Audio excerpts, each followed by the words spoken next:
Hello and welcome back to another episode of the Robloxian. This week has been absolutely crazy and it's not even Friday for me yet. Quick warning to everyone that this week will be a little bit more drama heavy, but hopefully next episode will be more about the official news, should there be any. But anyways, let's jump into the top stories of this week related to anything and everything Roblox. First, let's get an update on the Roblox versus Tommy Tallarico situation. If you're unfamiliar with that story, feel free to check out last week's episode of the Robloxian to get caught up. Roblox actually released a full statement on the developer forums the other day where they dispute the claim that they stole the sound, addresses the ongoing discussions, and reassures the community that everything's alright going forward. Tommy on Twitter has continued to push for a settlement, going as far as providing the supposed copyright filing to the public. Personally, I'm starting to suspect that there's some foul play going on. As several people have pointed out, the document seems a little bit suspicious from the layout to the typo of correspondence. I don't know who's in the right here, but I feel like the only way that we'll hear both sides tell the truth is if this gets brought into court. While I fully respect the copyright of Tommy and his sounds, we have no information about the amount he's asking for and whether or not Roblox actually has the legal right to use those sounds. Next, let's talk quickly about a new wave of Roblox toys. Shedletsy posted on Twitter the other day that the team over at Roblox is inviting star creators to submit ideas and creations that they'd like to have designed as a Roblox toy. If you're interested in that sort of thing, I'd highly recommend checking out that post. And if you're interested in joining or applying for the Star Creator program, there's a link in the replies. Moving on, let's talk about some development drama. The Outlaw, a popular cops versus robbers game, was removed from Roblox. The developers claim that they were falsely flagged for scamming, but several YouTubers have come forward, accusing the developers of stealing code from other games, most notably Jailbreak, which I assume most of you have heard of. Now, taking code from other places is not inherently bad. In fact, I actually encourage beginning developers to find good examples of code, taking them apart, and trying to figure out how each part works. The problem comes when you're directly copying and pasting code into your game and passing it off as your own without crediting the original creator. Although I haven't seen much of the responses from the other end, the evidence that I have seen from several creators uh, show a very clear case of plagiarism, and I believe that the deletion of the game is justified as such. So, with that out of the way, let's talk about Twitter community drama. And oh boy, it has been a week, hasn't it? So, the entire RTC has been essentially up in flames in the past week, with several users suspended.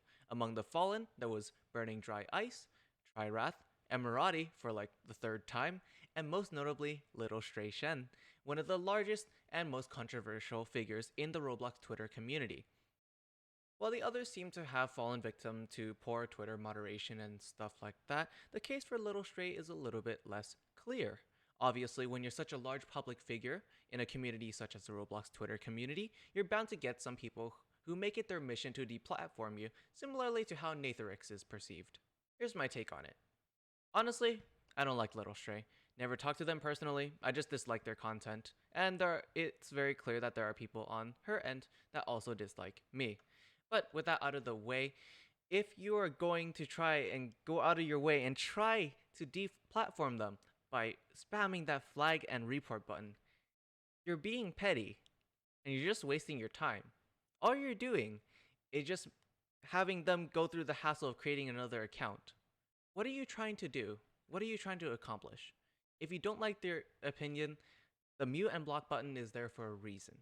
Use them. And stop trying to just get people off by suspending them? What does it do? And as a quick side note, we had to talk about Aqua. In case you guys don't know, Aqua Vanilla is a former content creator and a member of the Roblox Twitter community. I honestly don't know what happened. It seemed like over the course of a month or so after December, things just started falling apart for them. And it's gotten progressively worse and worse. To the point where now they are intentionally trying to spread hate around the Roblox Twitter community. I don't understand. I I don't know. I honestly I feel bad for him because I know that the Roblox Twitter community is extremely toxic sometimes. And there are people who are just out to get you, especially when you become a larger content creator or a more well known public figure.